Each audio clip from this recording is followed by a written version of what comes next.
Hi guys, welcome back to an explore literature. इस video के अंदर हम कवर करने वाले हैं रॉबिन एस एन का एक poem a poem for mother. ये आपके DSC 11th Indian writing in English के यूनिट नंबर 2 का पार्ट है। आई होप आपने बाकी सारी जो यूनिट्स हैं वो देख ली होंगी। उनके लिंक भी आपको डिस्क्रिप्शन में मिल जाएंगे और जिस भी टॉपिक पे आपको वीडियो चाहिए वो भी आप कमेंट कर सकते हैं। Alright, so now without wasting much of your time let's start the topic. तो सबसे पहले जान लेते हैं पोएट के बारे में। तो Robin S N is a Indian poet जो कि इंग्लिश में लिखते हैं। ही इज़ फ्रॉम मणिपुर, एक नॉर्थ ईस्ट स्टेट है, वी ऑल नो दैट, जो कि कल्चरल हेरिटेज के लिए बहुत ज़्यादा रिच है।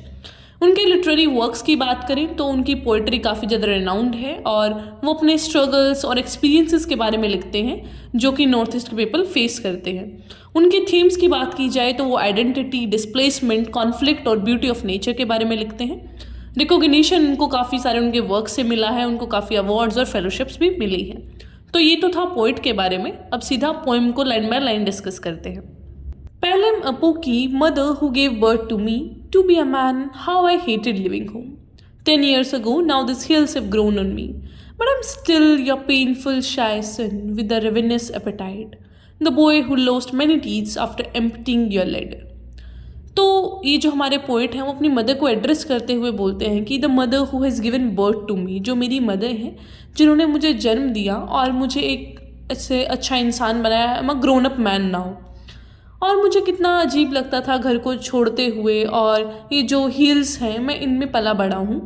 मैं आज भी आपका वही शाय सा सन हूँ, शाय होता है शर्मिला, और आज भी मेरे अंदर वही एपेटाइट है, like how use to feed me. और मैंने कैसे अपने सारे दांत, बहुत सारे दांत लूज़ कर दिए थे जब भी कुछ पेंट्री से निकालना होता था। तो मतलब वो अपने चाइल्डहुड के एक्सपीरियंसेस को याद कर रहे हैं कि कैसे उन्होंने अपनी मदर है जो उनके साथ टाइम स्पेंड किया और किस टाइप का उनका नेचर था चाइल्डहुड में, and still he is a shy person.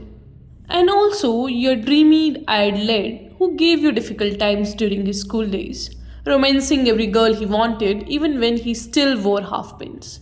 You told your children that money and time do not grow on trees, and I could never learn to keep up with them.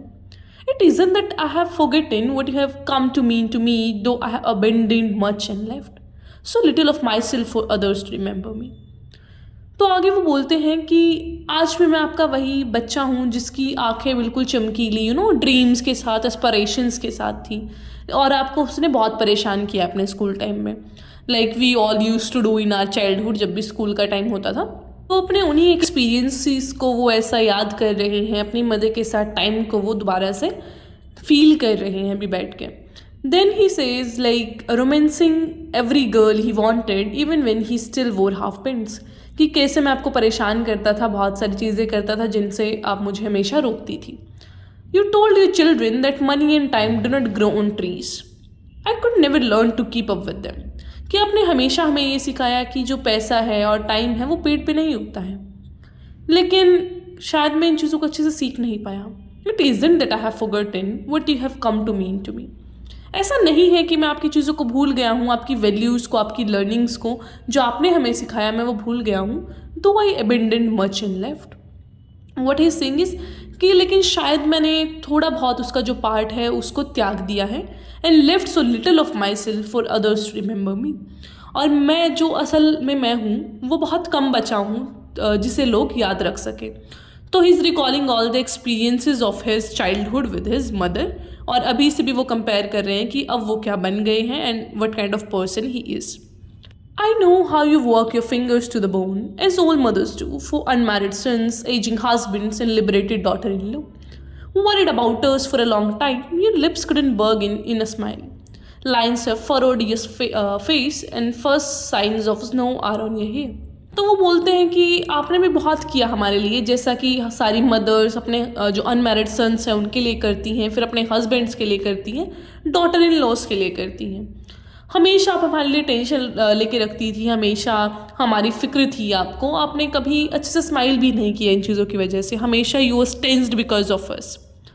और ये जो सारी चीज़ें हैं, अब आपका चेहरा भी, मतलब ही इज़ रिमेंबरिंग कि how his mother was ageing, और आपके जो बाल हैं वो भी वाइट हो गए हैं। The first sign of snow are on your hair, तो ये ग्रे हेयर की बात कर रहे हैं कि अभी जो उनकी मदर है उनके बाल अब ग्रे हो चुके हैं। तो वही सारी चीज़ें हैं, कभी वो पास्ट को रिकॉल कर रहे हैं, फिर वो प्रेजेंट में आ जा रहे हैं, तो अपने एक्सपीरियंस की हैं जो सारे, उनको ही बताने की कोशिश कर रहे हैं। And this poetry is like dedicated to his mother only, कि कितने एफर्ट्स उन्होंने अपने बच्चे के लिए करे एंड किस तरीके से जो पोइट है उस चीज़ को देखते हैं। Today, as on every day, you must have risen with temple bells before cock crow, swept the floors and after the sacred bath. Cooked for the reminder of us, I can see you returning every dusk from the bazaar, your head laden with basket. Must you end toiling forever? तो इस saying कि आज भी आप उठ गई होंगी, मंदिर की घंटियाँ बजने से पहले आप नहा ली होंगी, सबके लिए खाना बना दिया होगा, और हमेशा आप कितना टॉयल करती हैं। Toil is hard work. आप हमेशा हमारे लिए कितना हार्ड वर्क करती हैं, तो उसी चीज़ को वो बता रहे हैं यहाँ पे कि हम सबके उठने से पहले आप उठ जाती हैं, खाना बनाती हैं, सारे घर का ध्यान रखती हैं, बाजार से सामान लाती हैं। I'm sorry, Palam, I have inherited nothing of your stable ways or culinary skills. Forgive me for all your dreams of peace during your eminent days. I turned out to be a small man with small dreams, living a small life. तो अपनी mother को sorry बोलते हैं कि I am really sorry mother, मैंने आपके जो भी तरीके थे, आप कितनी शांत नेचर की हैं, आपकी जो भी स्किल्स हैं, मैं उनको नहीं सीख पाया, मैं उनको नहीं इनहेरिट कर पाया। And I am really sorry कि जो आपके ड्रीम्स थे मुझे लेके, वो भी मैं नहीं पूरे कर सका। शायद मैं एक बहुत ही छोटे से ड्रीम लेके चलता हूँ, मेरी एक छोटी सी ज़िंदगी है, जो कि आपने ड्रीम किया था कि भाई हमेशा एक मदर का सपना होता है कि उनका बच्चा बहुत ज़्यादा अचीव करे लाइफ में, तो वो थोड़ा सा यहाँ पे कह रहे हैं कि शायद मैं वो अचीव नहीं कर पाया हूँ। तो ये थी पूरी पोएम। अब बात करते हैं थीम्स की। हमारा सबसे पहला थीम है मदरहुड। तो मदर का जो अनकंडीशनल लव है, सेक्रीफाइसेस है, उनको दिखाया गया है। Then is nature and nurturing. तो नेचर को और मदर की क्वालिटीज़ को पैरेलल करके दिखाया गया है कि जिस तरीके से हमें मदर पैम्पर करती हैं, मदर लव करती हैं, उसी तरीके से जो नेचर है दैट ऑल्सो नर्चर्स अस। फिर है कल्चरल हेरिटेज। तो एसोसिएट करके दिखाया गया है उनकी मदर के साथ कि कैसे आप टाइम से पहले उठ जाती हैं, आपके कल्चरल ट्रेडिशंस क्या हैं, सीक्रेट बाथ लेना एंड ऑल। फिर है इमोशनल बॉन्ड, जो कि एक बच्चे का और माँ का होता है। Then is gratitude and appreciation, किस तरीके से एक बच्चे की लाइफ में एक मदर का कितना रोल होता है। बात करें सिंबल्स की, तो सबसे पहला सिंबल है मदर का, जो कि अनकंडीशनल लव, नर्चरिंग, सेक्रीफाइस को दिखाता है। चाइल्ड का सिंबल दिखाता है इनोसेंस, वनरेबिलिटी, डिपेंडेंस को। नेचर दिखाता है साइकिलिक लाइफ को, पैसेज ऑफ टाइम को। रेन दिखाती है renewal, cleansing, fertility. House symbol है फिजिकल और इमोशनल शेल्टर का।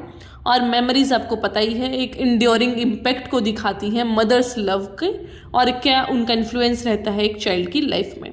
So this was all about the poem. I hope आपको समझ आया होगा। कोई भी क्वेश्चन है तो पूछ लीजिएगा, और अगर आपने चैनल को सब्सक्राइब नहीं किया तो वो भी कर लीजिए, जल्दी से 10 के सब्सक्राइबर्स करवा दीजिए।